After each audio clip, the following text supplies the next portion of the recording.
Hi, good afternoon, everyone. We are about to begin our September meeting on the Commission on Social Innovation. I'd like to welcome everyone who is with us today. We will officially begin by calling to order this meeting. Can I have someone from my team please call attendance?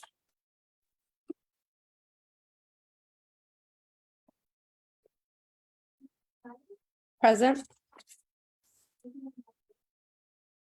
Present. No. Present.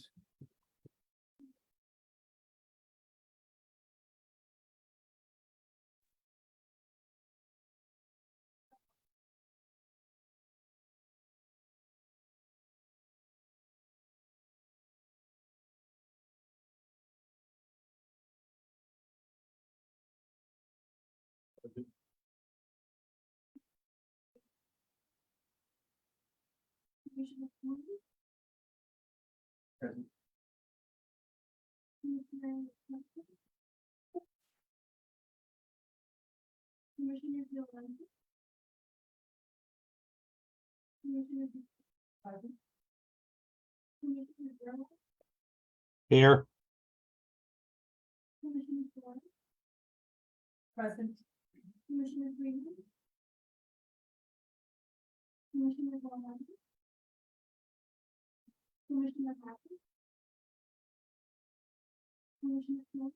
Here. Here.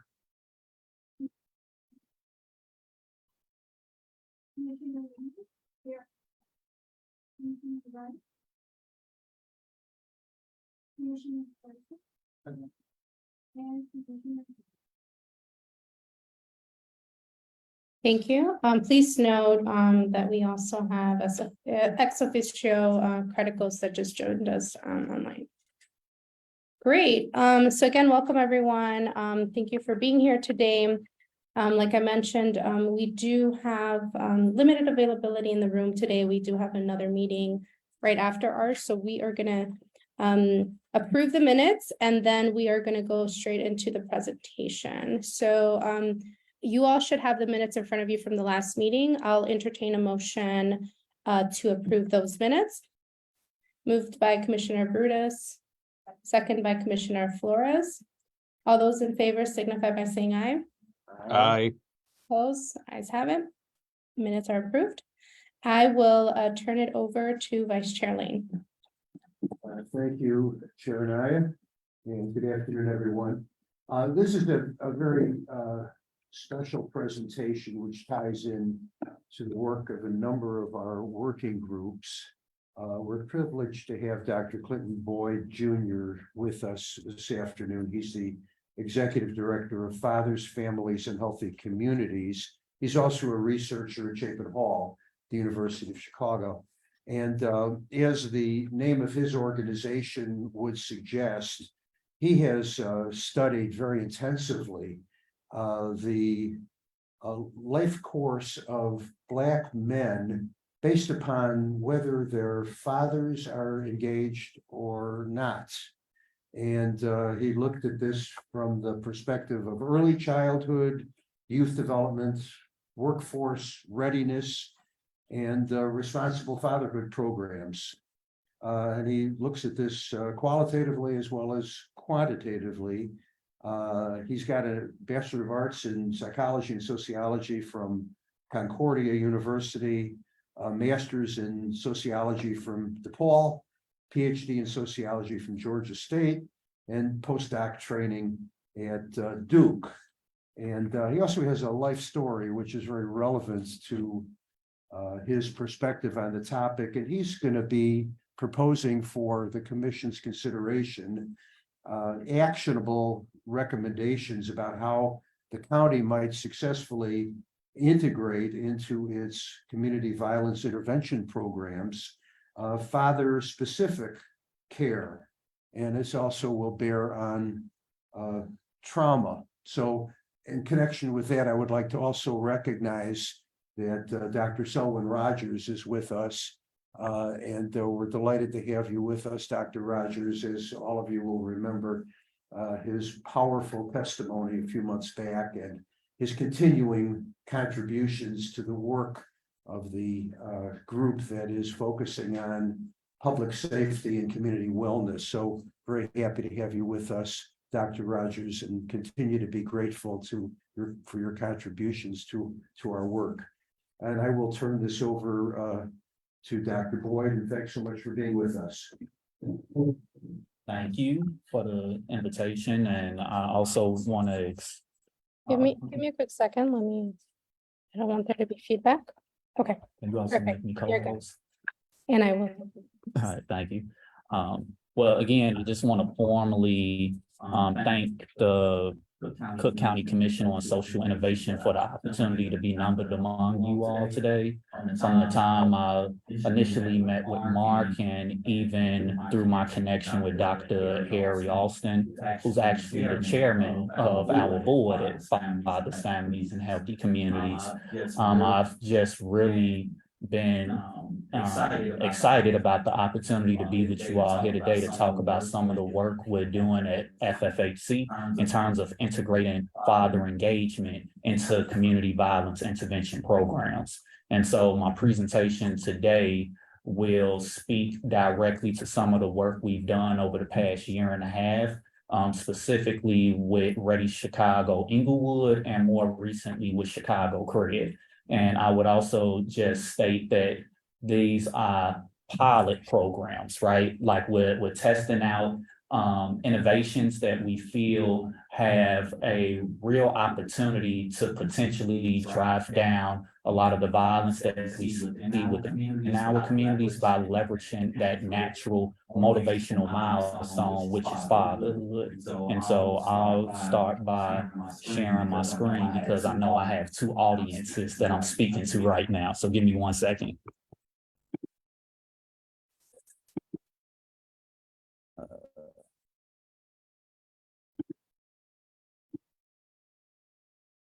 So.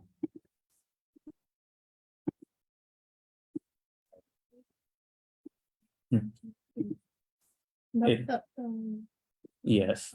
Okay. Here we go.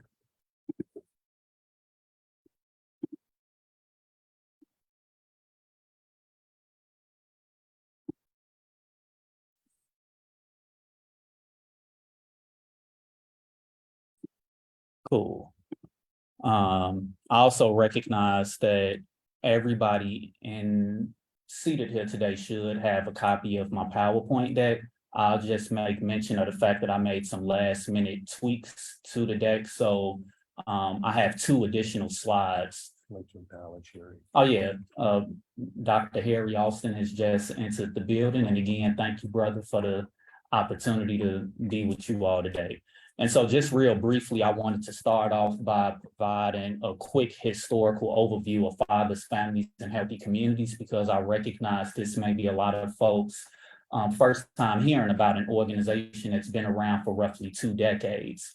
Started out as a consortium back in 2002 at DePaul University, where we had a group of policy wonks, researchers, practitioners who were really thinking deeply and intentionally about how we can support non-custodial fathers throughout the Chicagoland area who are disproportionately African-American.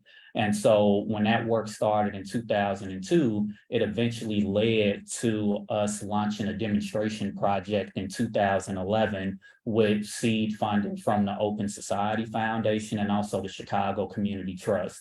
And from there, we were able to take those seed funds and advance this mission of creating a nonprofit organization that will allow us to more systematically address the needs of many of the fathers throughout the Chicagoland area.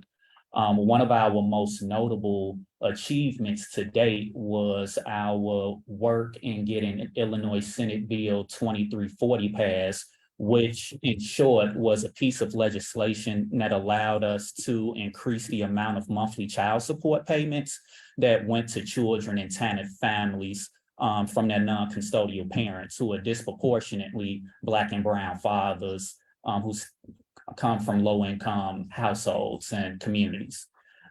Fast forward to 2021, that's when I took over as executive director, right? So much of what I just shared with you all, or everything that I just shared with you all, predated my time as a formal member of the organization. And as Marc alluded to, prior to me taking over as executive director, I was at Duke University for a couple of years in the Sanford School of Public Policy and the African and African American Studies Department. I had a 2-year postdoc, but as you all will also notice is that in order for me to be at Duke before I started here in 2021, I was obviously there during the pandemic, during the racial reckoning, and I'm also a Chicago native, right? And so because of those two cataclysmic events that, you know, really affected the entire globe, it forced me to think more intentionally about how I wanted to show up in the world, not only as a professional, but also as someone who's a scholar by training. And coupled with the fact that because I have deep close ties to Chicago, a lot of my friends that I grew up with, went to grammar school with, middle school with, and high school with, weren't as fortunate as myself, right? And so in a period of 9 months, I lost 8 of my homeboys that I grew up with here in Chicago, 6 to gun violence, 2 to car crashes. And so again, while I'm at Duke, you know, just thinking about me being at what many consider to be the Harvard of the South, being in this elite institution, well, for a lot of my colleagues, you know, for them, this was purely an intellectual exercise, whereas for me, my life experience was really the impetus behind why I even decided to pursue a PhD to begin with, and why I also wanted to do fatherhood work. One other thing I'll share is that I became a father at the age of 15. So just being a young father myself and, you know, having vivid memories of the lack of structural supports that were in place to support me, again, just forced me to reflect on why I even signed up to do this work. And once I had that epiphany, all roads led back to Chicago, and that, which is a longer story, but eventually I came to Fathers, Families, and Healthy Communities as the executive director, and I'm also a part-time researcher at Chapin Hall at the University of Chicago. And so the scholarship that I do at Chapin Hall informs, you know, the work that we're doing on the ground with the fathers in the community, and the work that I'm doing in the community with the fathers informs the type of research questions I ask and like to leverage, you know, Chapin Hall as a vehicle to answer those questions. And so moving forward to FFHC as an organization, our mission at its core is to basically provide transformative services to Black fathers to improve their quality of life and that of their children, families, and communities. Our vision is to basically make sure that every Black father experiences love from their children and families in thriving and just communities. In terms of our program model, we have a multi-tiered approach that we like to take to our work. We have trauma-informed services that we offer our fathers, where we prioritize their mental health and try and provide them with holistic wellness services.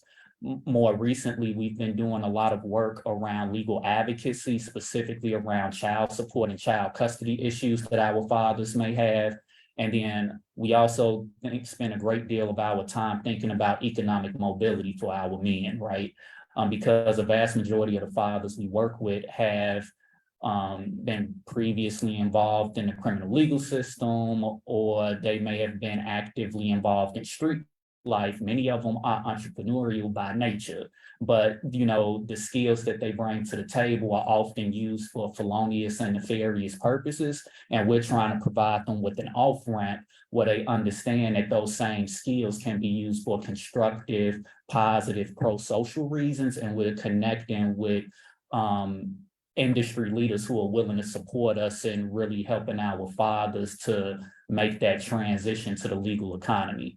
But the hallmark of our program model is really our peer support classes, which are essentially our fatherhood classes, where we have a 12-week fatherhood curriculum that we run our fathers through, where they have an opportunity to spend structured time with a group of other fathers, right, where they can discuss their collective triumphs and tribulations as it pertains to parenthood. Now, moving into some of the work we've been doing over the past year and a half as it pertains to integrating father engagement into community violence intervention programs. For many of you all, you may already be aware of many of the community violence intervention programs that are in existence and what their core aim is, right?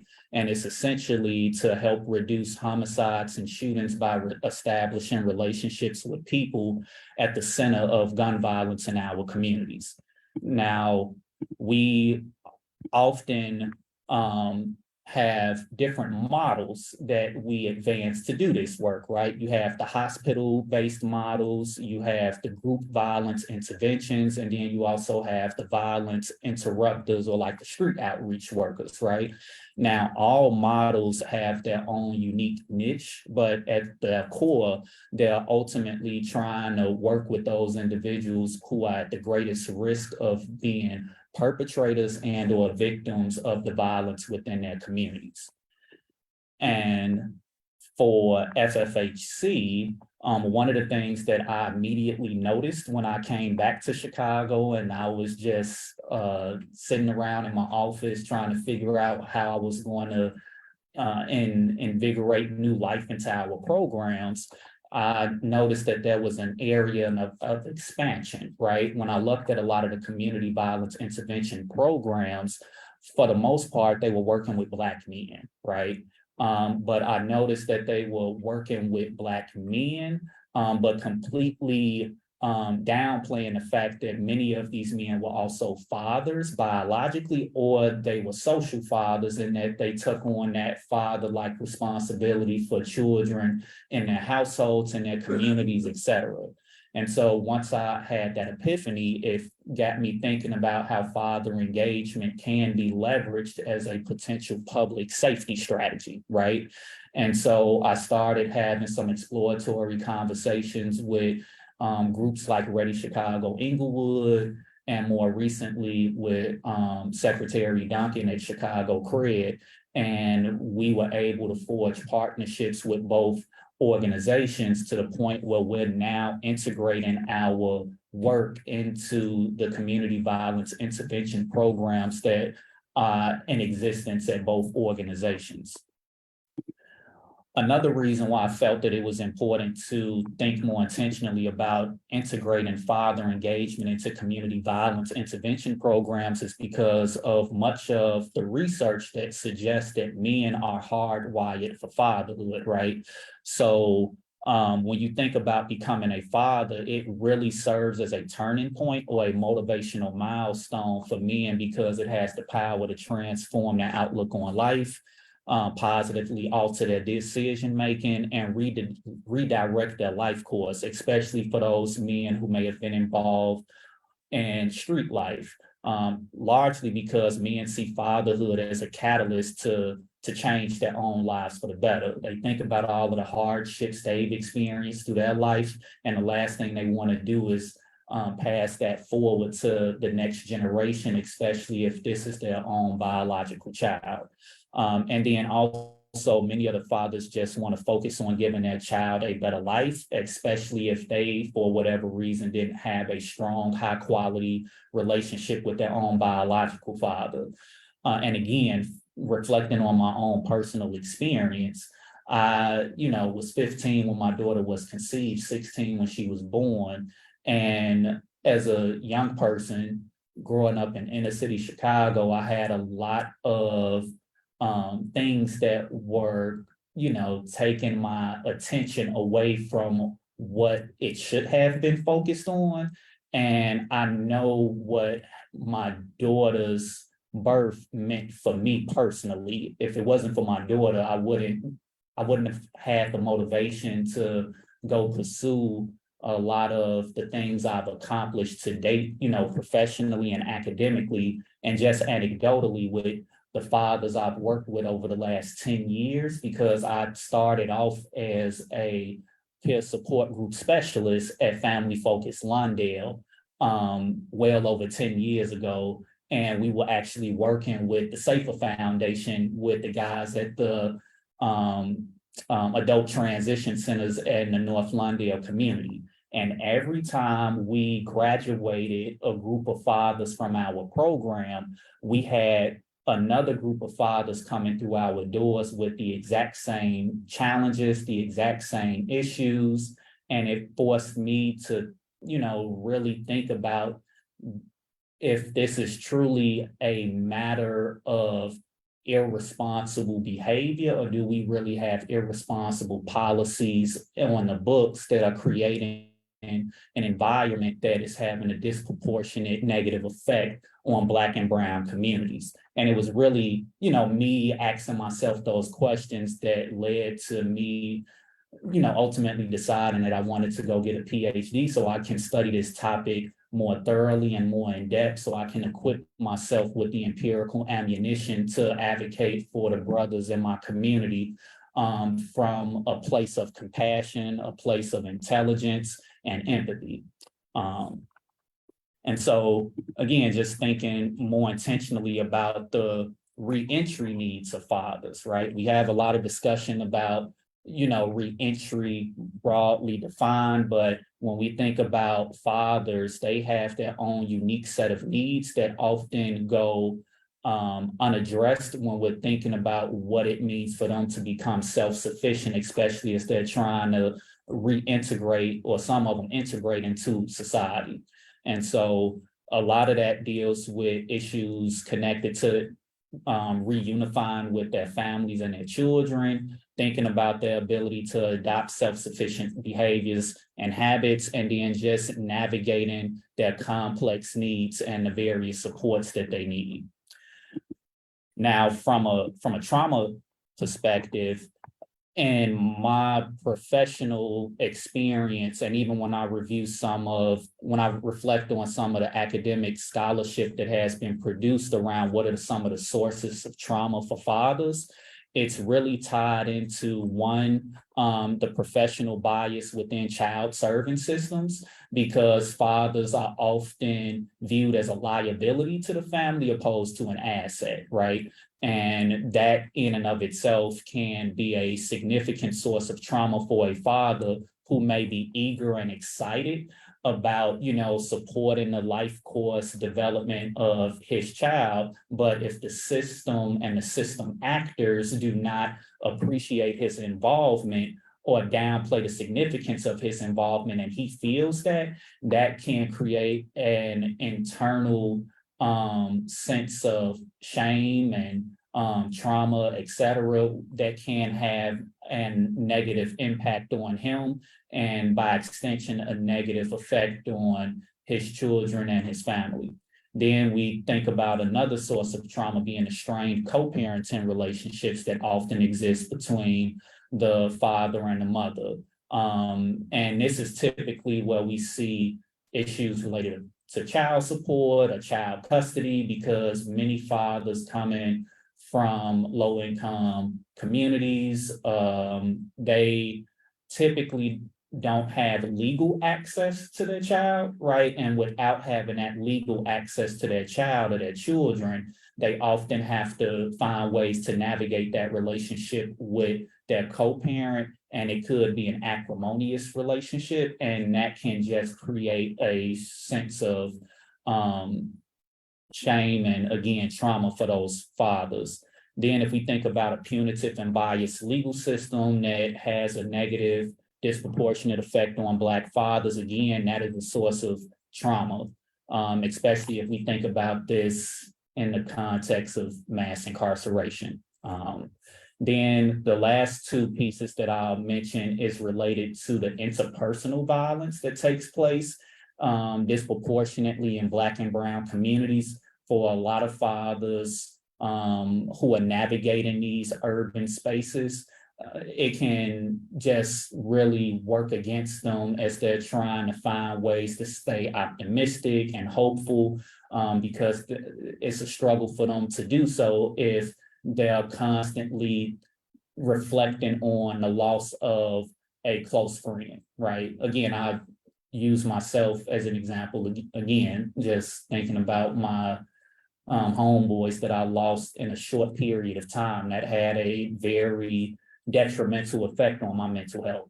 But luckily I had positive coping systems and strategies in place that I was very intentional about leaning into. But for some fathers who do not have access to those types of resources, they can find other ways to try and either self-medicate to deaden the emotional pain that, they're being affected by.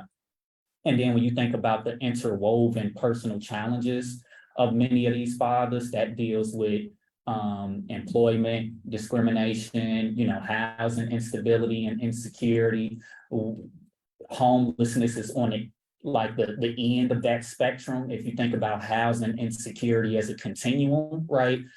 For a lot of our fathers, they've been dealing with housing insecurity since they were children, right? When you just examine more of the familial circumstances. And while these sources of trauma really speak to things at a very interpersonal level, it's also important for me to acknowledge that much of this tends to happen against the backdrop of racial tyranny in this country, where Black fathers have disproportionately felt the brunt of these grievous injustices across many generations. And I tend to think about the legacy of racial tyranny across 4 different time periods. You have colonial and U.S. slavery. You think about the post-Civil War massacres. You think about the Jim Crow era. And then if you think about the post-civil rights eras, and that primarily deals with mass incarceration, right? During each period, the Black family was destabilized. During each period, the Black family, or attempts were made to destroy the continuity and the cohesion of the Black family. And it also had a very specific effect on Black fathers. And I can give a separate testimony about each period in question, but because I'm extremely mindful of time, I'll just advance to the next slide, which goes into the trauma-informed system of care that we're creating for the fathers that we're working with at organizations like Ready Chicago, Inglewood, and also Chicago CRED.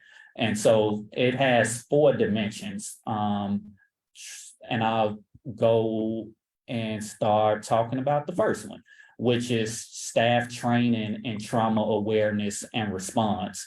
So essentially at FFHC, we want to empower our staff to better respond to and support fathers who have experienced trauma, making sure that they understand that it's important to recognize that fathers oftentimes experience unique forms of trauma. If you think back to my previous slide, right?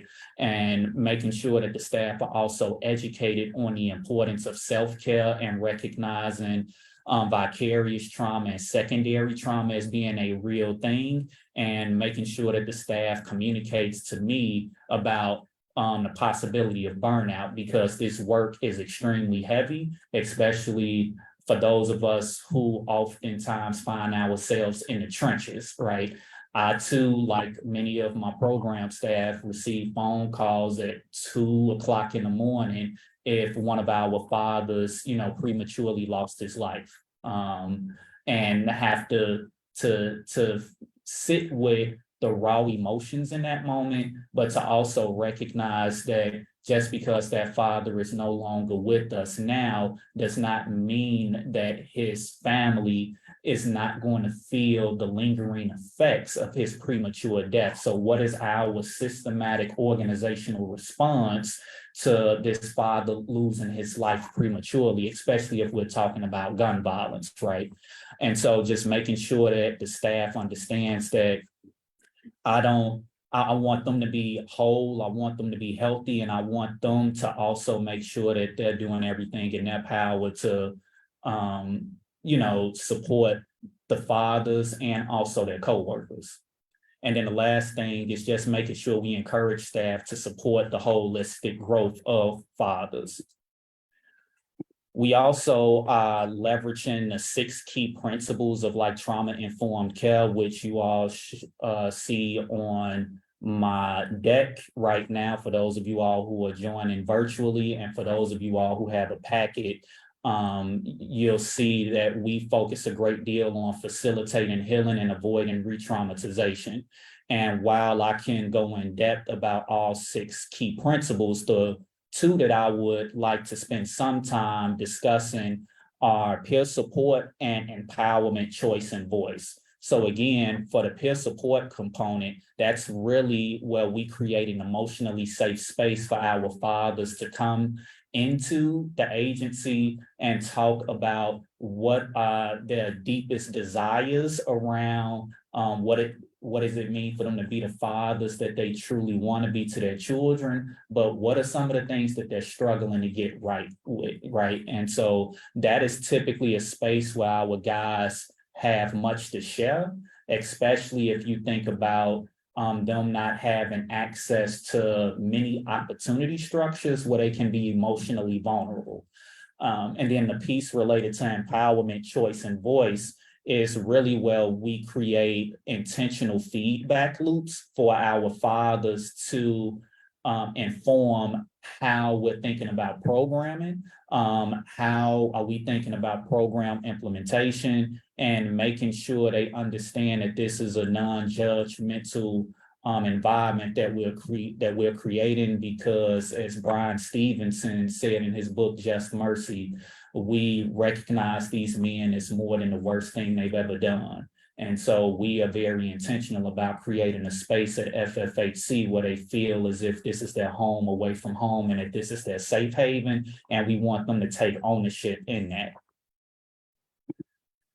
Then when you think about some of the key elements of the trauma-specific services that we offer, we're doing a lot to screen our fathers for various trauma-related conditions that, such as like post-traumatic stress disorder, depression, and also anxiety. And depending on how our fathers answer those formal client screenings and what their results suggest, we begin the process of referring our fathers to various mental health and wellness services, and not just the traditional therapy, right? We're taking a more holistic approach. So we're thinking a great deal about acupuncture, yoga, Reiki sound healing. And it's important for me to overemphasize those distinct approaches around mental health and wellness services, because many of them are culturally relevant, they're culturally grounded, and they come from various indigenous groups. And this is a way in which we embed cultural specificity into our work and in our approach with the fathers to help them heal and to become whole again. And last but not least, we recognize that we have to create pathways for social and economic mobility for our fathers. So we spend a great deal of time trying to provide concrete supports to our guys. And that's everything from lotion, body wash, deodorant, toothbrushes, toothpaste, like basic necessities in life that the fathers need, and their children and their families writ large. We offer pro bono legal aid to our fathers, again, specifically in the area of child support and child custody. My hope is that we can expand, the legal aid that we provide to our fathers, but I just have to work with the funds that I have at the moment. And then we spend a lot of time thinking about job training and placement services for our fathers. And more recently, we've been doing a lot more intentional work around entrepreneurship training services. And the last piece is something that I've been thinking a great deal about when we survey and take stock of a lot of the extreme weather events happening across our globe right now. Just really trying to connect fathers to emergency preparedness and response services. You know, we think about the events in Hawaii. More recently, we think about what just happened in Libya and think about what happened in Morocco. Our fathers need to be prepared for anything. And so I just want to make sure we're connecting them to those types of resources. In terms of recommendations, right? I have two big ones. And from a funding standpoint, I feel it will be in our best interest at the county level to leverage some of the unspent ARPA funds to integrate fatherhood services into community violence intervention programs. And while I believe there's about 6 different allocation areas, the 3 that I feel are the most relevant to this work is the allocation for healthy communities that deals with health and wellness, the allocation for vital communities that deals with economic development, and the allocation for safe and thriving communities, which deals with criminal justice. And just from a research and evaluation standpoint, because this work is very exploratory, it's kind of new, kind of cutting edge, I think we need to invest in the research and evaluation of any community violence intervention program that seeks to integrate fatherhood services into their program models. And when we think about the evaluations, we should not go straight to an impact evaluation because of the exploratory nature of this work. It needs to be formative in nature, right? So we need to test out how the programs are being implemented. We need to see if, you know, the expected outcomes are being produced. And last but not least, just measure any short-term outcomes and see if they're trending in the right direction. And if not, because this is an iterative process with formative evaluations, we just make the necessary changes and adjustments on the fly. And that way we can start building an evidence base that will hopefully show with convincing evidence that if we think about fatherhood programming and fatherhood services in the ways in which I've laid out to you all today, it can perhaps help to serve as a public safety strategy, not only here in Cook County, but if we get it right here, I'm confident it can be replicated elsewhere. And that concludes my testimony. Thank you.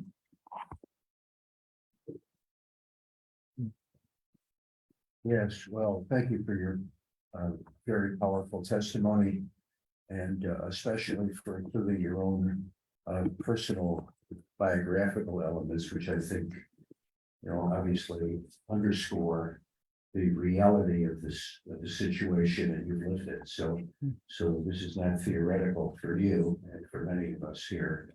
So thanks very much for sharing that with us and for your recommendations.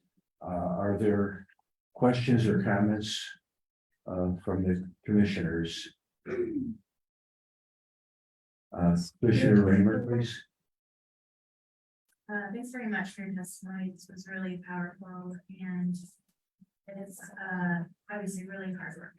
And I just want to commend you for coming back and really sinking in and doing this amazing hard work that needs to be done. A couple of few questions for you to help me understand this. So, of the group of folks that the CBI programs are focusing on, do you have a idea of the percentage of how many are fathers? Right. No, not at the moment. And this has been a topic of discussion with the program sites that we've been working with at Chicago Cred and also at Ready Chicago Inglewood, because a part of this deals with their intake forms, right? And being intentional about capturing this type of demographic information from the point of intake with the men that are coming through their doors, because if we have that information, ideally we can use it and leverage it to make more data-driven decisions about how and when we intervene with these fathers. So that's a topic of discussion right now, and I'm working with folks at Cred and Ready Chicago, Inglewood, to hopefully capture that information going forward. Yeah, because I mean, there's age, where you live and everything, like fatherhood or parenthood. I don't know, if this seems to be a common kind of demographic question. Like, so I'm in corporate giving at BMO. So we're constantly asking nonprofits for their populations who they serve. And yours is such a niche thing. It's really interesting. I'm sure you know a lot of information down that way. And then I'm curious to know who your partners are, specifically in the workforce development and job training, and then housing. Are like who are your partners in kind of like those ground services that you're providing? Yeah, so on the workforce development front, historically, we've worked with Jane Addams Resource Corporation and also Revolution Workshop.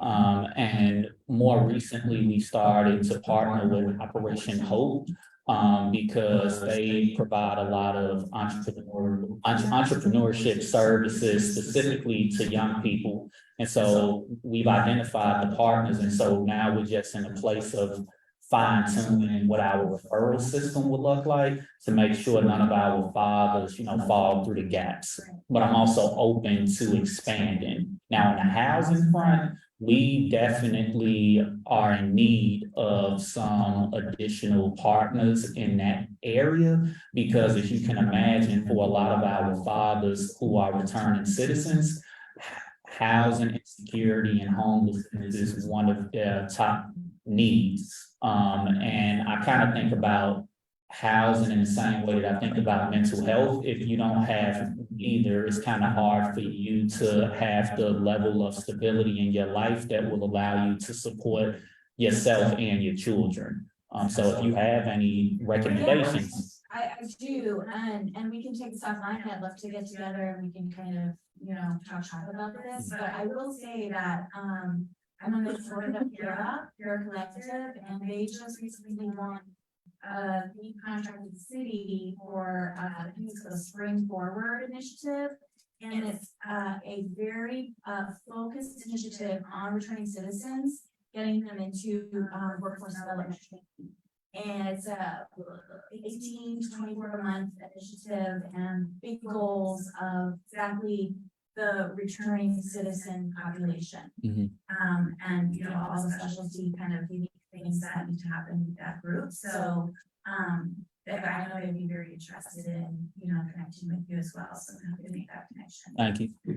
Thank you, Commissioner Raymer. I would also mention Safe Haven, the client of mine. I'll be happy to make an introduction. Okay. They have significant housing capabilities for those populations. Other questions of the, yes, Commissioner DeVoe. Yeah, so 2 questions. You mentioned Ready Inglewood and Pratt. So you're in several communities there, but are you looking to expand the footprint? Part of the reason I'm asking is, Right. About Chicago, folks on the board here, we're in Austin, right? And West Farfield and back to the yards, but so is Pratt and Bright Park. And so as you described this, the Institute right now is the strategy of the Institute is to expand within CVI and street outreach to a continuum of care. And your work fits beautifully. And so is that in your planning, is to go a little wider in terms of community involvement? Would you look at unused ARPA funds to do that? Yes, that's the plan. So ideally, we would love to expand our reach. However, I want to do it in a way where when we take things to scale, we have the necessary supports in place internally to do that in a very streamlined, effective, and efficient way. Because in order to deliver high quality services, we have to ensure that staff are properly, first I gotta hire the right staff, right? I have to make sure that the staff are trained appropriately on how to implement the FFHC model. And then we've been thinking, we being FFHC have been thinking more intentionally about what we call like prerequisites for success. So even when we go to various community violence intervention programs, we need to know that they're going to be able to provide us with those prerequisites of success. So it's an easy way for us to deliver the services, because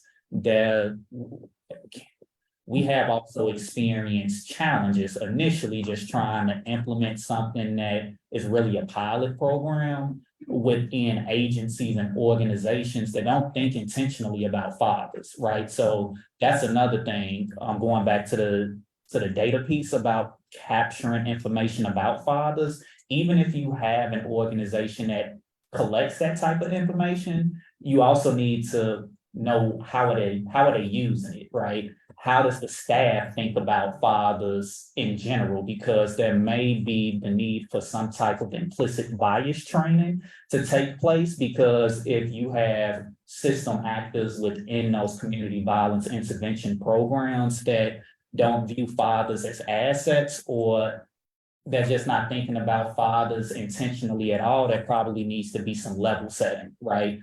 Because that again will be one of those prerequisites for success, because we need them to be fully on board with how we're trying to engage with these men. But I would still welcome the opportunity to connect with you all to, further explore how we can work together. The second question I had is, this commission, actually, a committee of this commission has been looking at how we could try to build out community integrated services from the trauma unit, the county hospital, other hospitals in the county. And so just a question on that, are you working with trauma units? Not yet, but I will say that some of the pilot funds we've secured to do this work has come from the University of Chicago, that Violence Intervention Fund. And more recently, we received a grant. We actually have 2 grants from U Chicago Medicine to do this work. So I'm open to it, just have to figure out what does it look like and how we can make it work. Other questions, comments? Commissioner Commissioner Burgess? Burgess, please. Yes. Thank you very much for your presentation, Dr. Boyd. I'm very impressed that you seem like a very young man who's accomplished quite a bit already. So kudos to your diligence for persevering through the challenges of raising a young child at a young age and still completing your education. So I'm very proud of you for you. A lot to ask, I'm sure a lot to learn. But one question that I want to ask you is, you're familiar with the Dovetail Project? Mhm. Okay, so are you working, because I think they're a very similar program.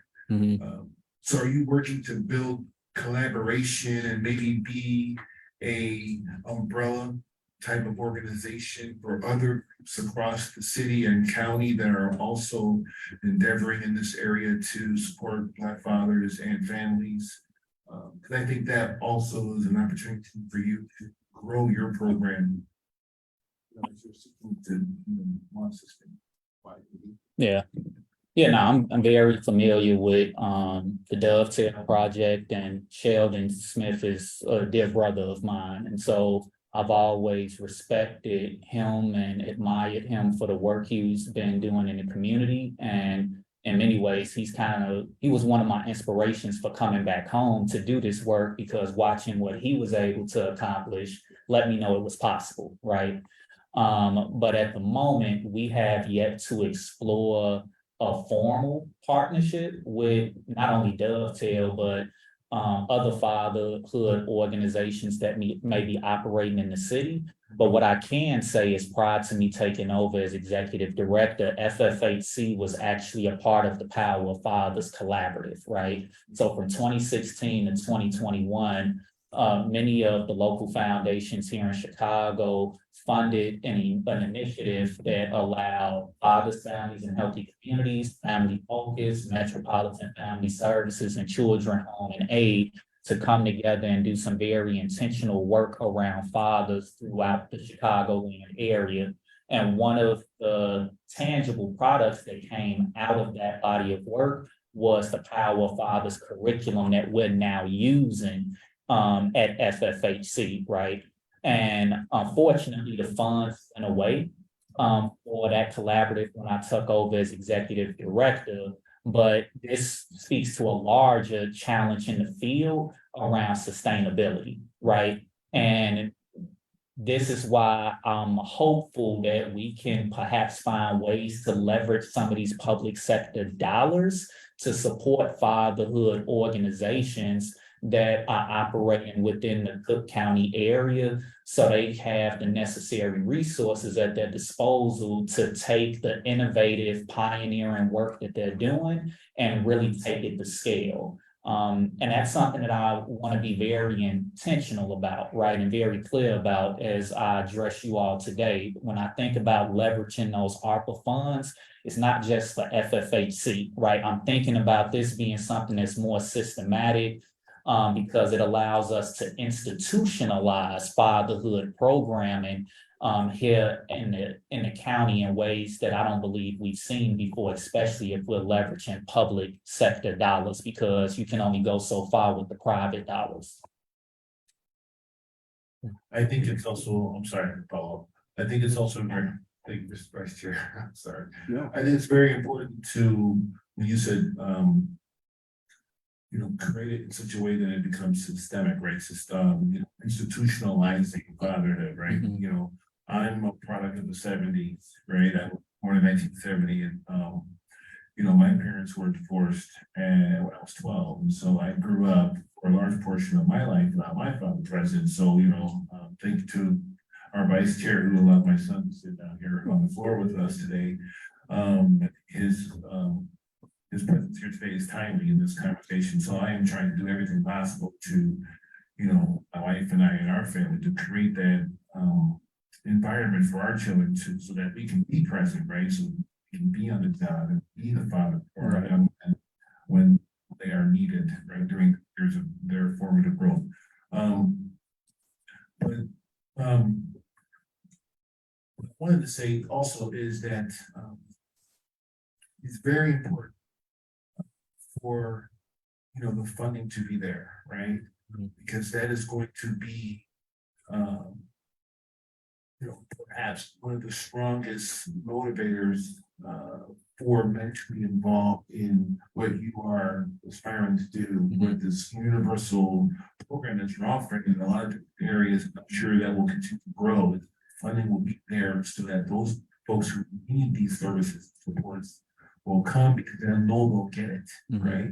I'm reminded by a lot of programs that are 7 weeks or 10 weeks, and then once they're done, they're gone, right? Because there isn't a sustained ability to continue with the supports of these young women and of all ages need as they are coming back from home or they're reintegrating to our neighborhoods and just being in our city and countywide community where we have this social economic balance. And so, again, credit to you for recognizing that and addressing it in a meaningful way. Thank you. Thank you. Commissioner Alston, I think you take a specific point of pride here, given that you're the chair of the organization and have the good judgment to employ this executive director. So I see you had a comment or question. Well, I would say first and for disclosure, that's true, and I'm glad that Dr. Boyd Clinton has agreed to present. But part of what I want to get at, and part of the reason I recommended him to his body is national research and looking at what it takes to build stronger foundations, networks, and intentionality around culturally centered and grounded practice for Black fathers, but also other fathers of color. And so understanding, for example, some of the things that came out of the Power of Fathers Collective to hear a little bit more about some of your thoughts on systemic solution. Going back to your younger days, thinking about what about the irresponsible policies and practices that have led us to think about fathers in terms of such a deadbeat dad, Right. etc., or not as assets to their communities. And we have historically seen a lot of social service programs directed to a lot of different populations. Young adults, kids, high potential youth, single moms, single head of household families, etc. And then you see the commercials about going after dads for child support. And I commend the group of Power Fathers Collective really driving those legislative changes around child support and child arrears and those types of things. But if you could speak more specifically to what some of your engagement on the national level have led you to think about priorities for systemic solutions or programs or anything along those lines. Yeah. Thank you for the question.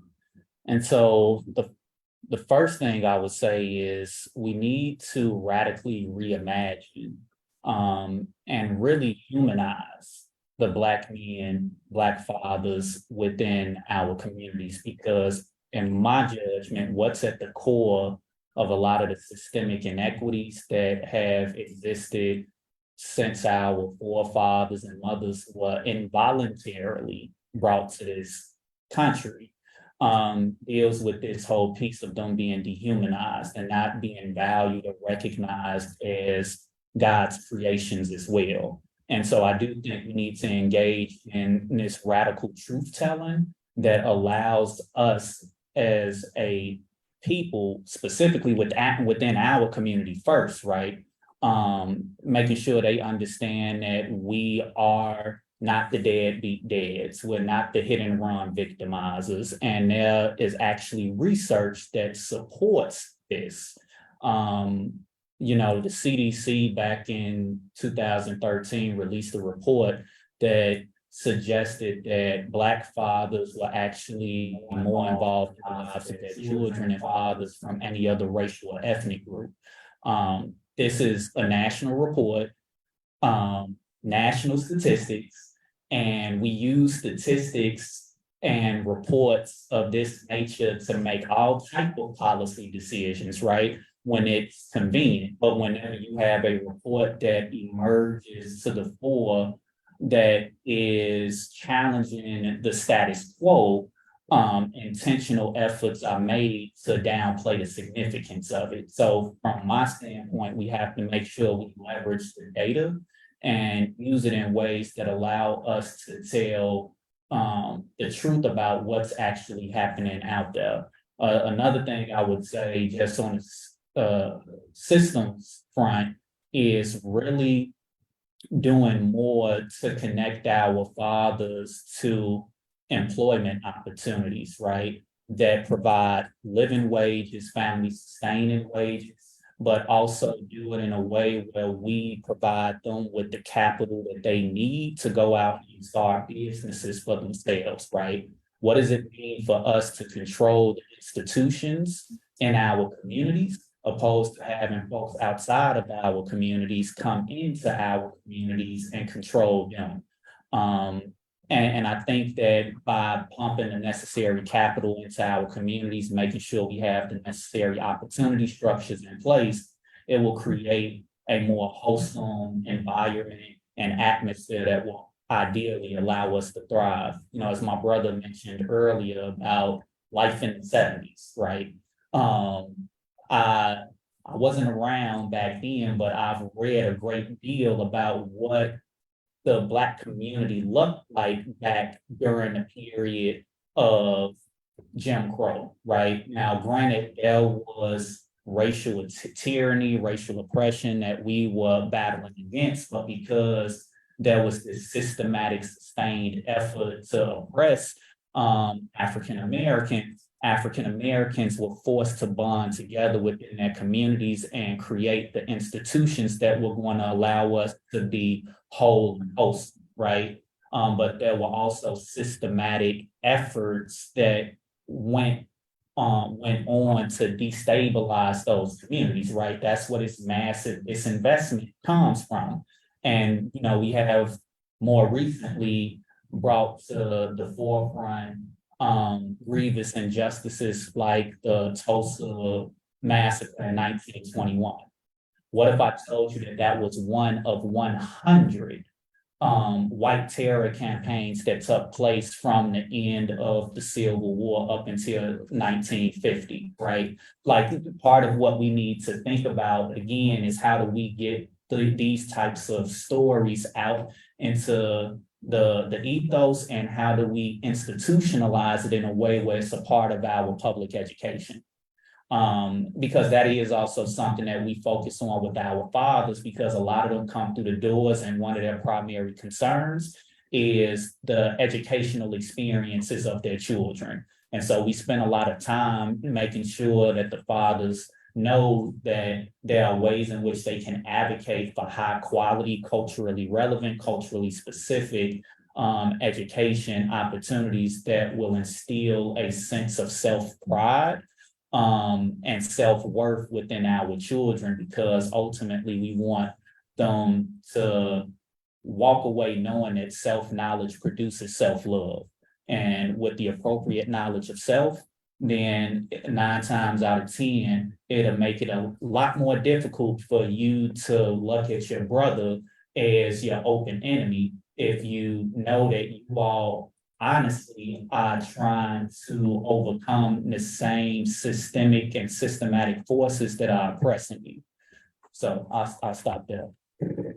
I could listen to you all day. I know we have unfortunately kind of a hard break here. It's the next few minutes, so I did want to thank Clinton for his presentation today, which was truly inspiring, and thank you. Fortunately, the chair of FFHC happens to be the chair of the working group of the commission that is spearheading the effort on public safety, community wellness. And I have every confidence he will find a way to rope you into that working group's continuing activities, which are taking shape in a very meaningful way. So I'll defer to you, Professor Alston, on how that happens, and I have every confidence it will happen successfully. So that's one thing. Moving on, and I think we need to, and I apologize for the reality of our infrastructural abandonment here. Couple of things are going on that you should be aware of. Commissioner Cooley, would you kindly let it be known what we have in mind for Monday, and see if any of the other commissioners beyond those that are already involved may wish to participate in that activity? Sure. So checking in from the Public Assets Working Group. Yes. Be having a conversation with Commissioner. Can you just double check your mic is on?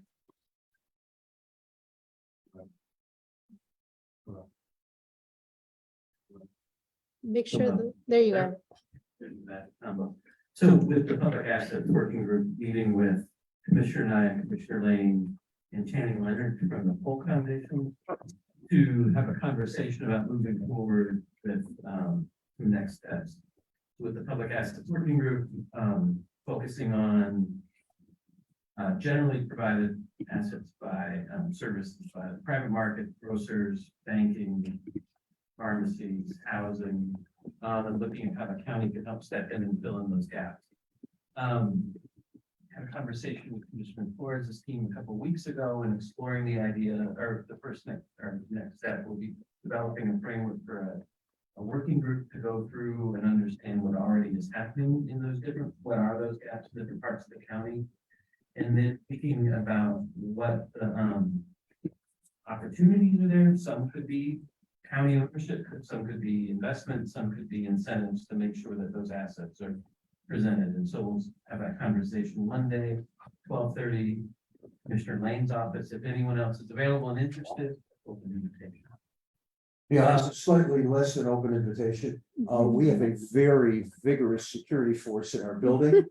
So anyone who would like to participate in that conversation, great. Please let me know today or tomorrow, and I'll clear through security. 12:30, my office is in 70 West Madison. And I'd love to have your participation. This is an area that's about to take off. And my expectation is that this working group will have an actionable policy recommendation that actually will have been acted upon in the very near future. So if you'd like to be part of that, that would be wonderful. And just, there is some other energy around this that's not just coming from the commission.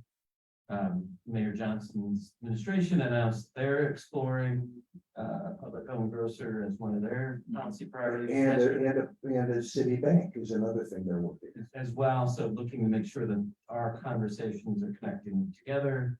So there can be collaborative efforts there as well. And then the state actually has a $20 million fund to support grocery development in low food access areas. Which It's all about collaboration, all about collaboration. especially when the other guy has the money. Exactly.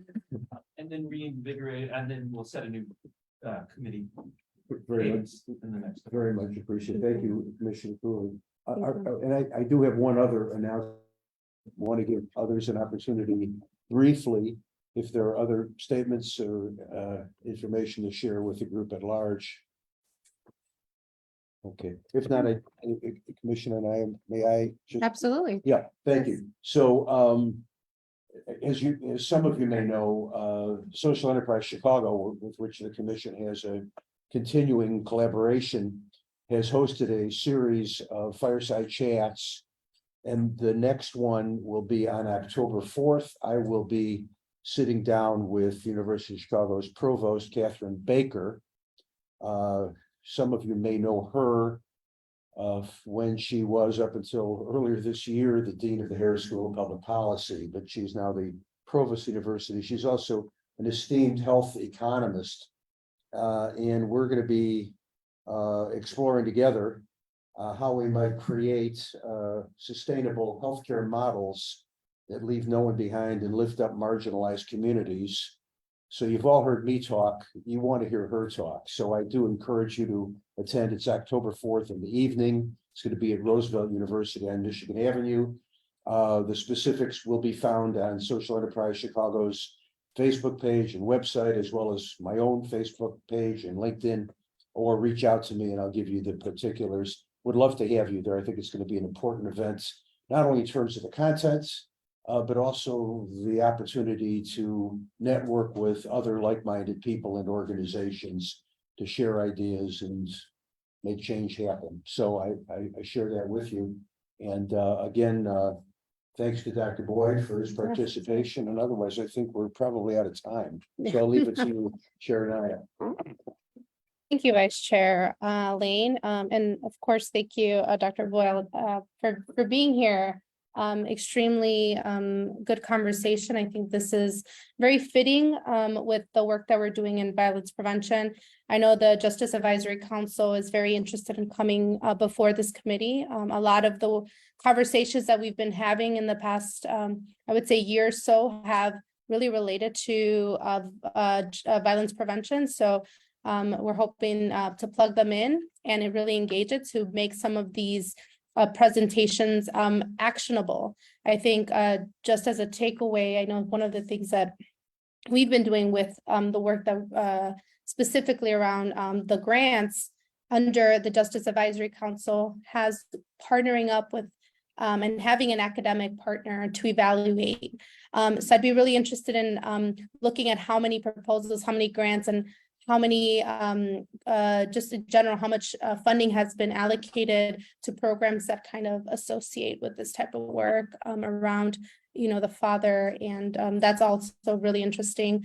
Another thing that I'd like to make sure that we tie later is and I know we don't have time right now to have this conversation, but around the stigma, the stigma around men asking for help or thinking that they need going into these spaces is all receiving help, and the stigma around admitting that they've gone through trauma. That's something that we've been discussing a lot with the health and hospital. I know I'm the vice chair of the health and hospital committee here in the county, and mental health and all of this is just like so involved and part of this. In a lot of these things, they have intersectionality. So again, thank you for being here today, for coming to present. We're really excited in again making this very actionable. Just a quick announcement, we are going to be reaching out with the schedule for next year. I know that we're going to be just having a few changes there. So if there's any questions, feel free to reach out.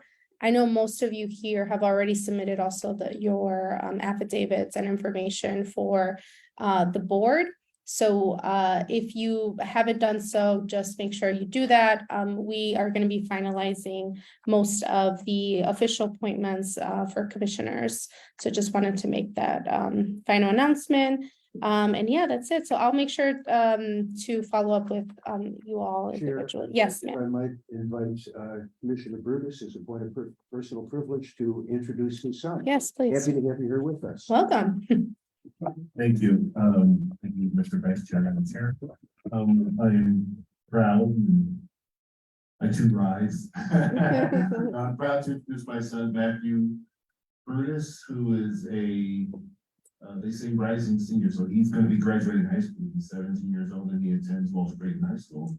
And he's a senior. He's doing the job academically. We're very proud of it. And now we're in the college phase, so we're looking for schools and Dr. Boyd, he wants to do too, so.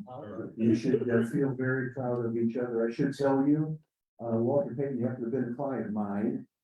So I can tell you some Walter Payton stories one day. Thank you. Thank you. Thanks for being here. Great. I'll entertain a motion to adjourn. Moved by Commissioner Reimer, second by, who was the seconder? Sorry, I didn't catch that. Oh, this is Cullen. Okay. All right. All those in favor signify by saying aye. Aye. All those opposed? The ayes have it. Thank you. We're adjourned. Thank you all. Safe. Thank you.